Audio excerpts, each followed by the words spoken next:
ఈ నెల 19వ తేదీన మదనపల్లిలోని ప్రభుత్వ మెడికల్ కాలేజీని సందర్శించి కూటమి ప్రభుత్వం చేస్తున్న మెడికల్ కాలేజీల ప్రైవేటీకరణను వ్యతిరేకించడానికి చేపట్టిన చలో మెడికల్ కాలేజీని విజయవంతం చేయాలని జిల్లా వైఎస్ఆర్ కాంగ్రెస్ పార్టీ విద్యార్థి విభాగం అధ్యక్షులు చెవిరెడ్డి హర్షిత్ రెడ్డి పిలుపునిచ్చారు.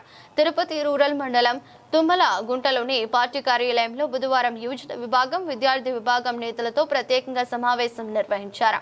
ఈ సందర్భంగా చెవిరెడ్డి హర్షిత్ రెడ్డి మాట్లాడుతూ ఈ నెల 19వ తేదీన మదనపల్లిలో ప్రైవేటు పరం చేయనున్న మెడికల్ కాలేజీని సందర్శించి నిరసన వ్యక్తం చేయనున్నట్లు తెలిపారు.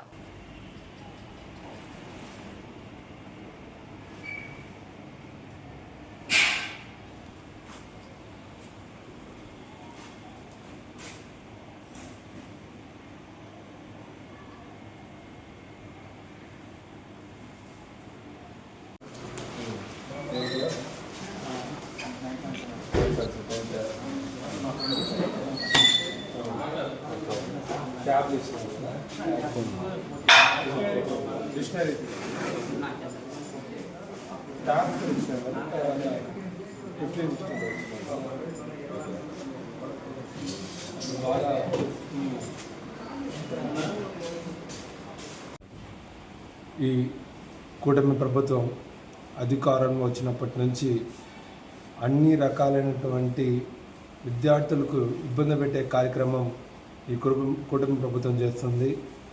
ఈ రోజున ఈ కుటుంబం చేస్తున్నటువంటి అన్యాయ కార్యక్రమంలో ఈ రోజున పేద విద్యార్థులు ఎంతోమంది కొన్ని వేల మంది బలవ్వడం జరుగుతుంది.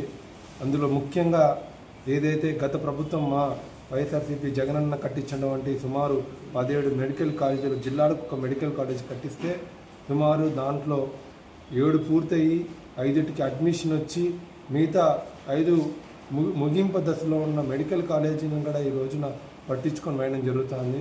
ఈరోజు చూసుకుంటే మెడికల్ కాలేజీని పూర్తయిన వెంటనే ప్రభుత్వం నడపాల్సినటువంటి మెడికల్ కాలేజీ ఈ రోజున ప్రైవేటీకరణ పీపీపీ మోడల్లో ఈ రోజున ప్రైవేట్ చేతుల్లో పెట్టి విద్యార్థులని మీరు ఎంత మోసం చేస్తున్నారో ఈ రోజున రాష్ట్రం మొత్తం గమనిస్తుంది. ఖచ్చితంగా ఈరోజు నేను చెప్తున్నాం, విద్యార్థుల కోసం మా వైఎస్ఆర్సీపీ స్టూడెంట్ యూనియన్ ఎప్పుడూ పోరాడుతుంది. వాళ్ళ సమస్యలకి వాళ్ళు పడుతున్నటువంటి ఇబ్బందులకి అన్ని రకాలుగా ఈ వైఎస్ఆర్సీపీ స్టూడెంట్ యూనియన్ నిలబడుతుంది. ఈరోజు చూసుకుంటే మీరు మీ ప్రభుత్వంలో ఈ రోజున ప్రైవేటీకరణ చేసుకుంటూ వెళ్ళి ఫీజు కట్టే పరిస్థితులు లేని చోట ఈ రోజున మీరు విద్యార్థులను అంత ఇబ్బంది పెట్టడం జరుగుతుంది. ఈరోజు చెప్తున్నాం, జగనన్న చెప్పినట్టు ఎవరైతే ఈ పీపీపీ మోడల్లో ఎవరన్నా టెండర్లు పాడుకుంటే ఈ మెడికల్ కాలేజీల పైన ఖచ్చితంగా మరి వైఎస్ఆర్సీపీ గవర్నమెంట్ ప్రభుత్వం అధికారంలోకి వచ్చిన వెంటనే అవన్నీ కూడా వెనక్కి లాక్కుంటాం. ఖచ్చితంగా వీటిపైన జరిగిన చర్యలు అన్నీ కూడా మేము మళ్ళీ కూడా బయటకు తీస్తాం. ఈ రేపు ఎల్లుండి జరగబోయే మదనపల్లి మెడికల్ కాలేజీ ధర్నాకాడికి ప్రతి ఒక్క విద్యార్థి స్టూడెంట్ యూనియన్ తరఫున ప్రతి ఒక్కరు కొన్ని వేల మంది తరలి వస్తున్నారు. వాళ్ళ ఇబ్బందులను ఈరోజు మేము చెప్పడం జరుగుతుంది. ఖచ్చితంగా వచ్చే రోజుల్లో విద్యార్థులకి ఎలాంటి ఇబ్బందున మేము పోరాడడానికి సిద్ధంగా ఉన్నాం. ఖచ్చితంగా మా జగనన్న ఇచ్చినటువంటి ఆదేశాల మేరకు ఆయన పిలుపు మేరకు రేపు ఎల్లుండి జరగబోయే మదనపల్లి ప్రోగ్రామ్ని ఖచ్చితంగా దిగ్విజయంగా సక్సెస్ చేస్తామని కూడా తెలియజేసుకుంటున్నాను.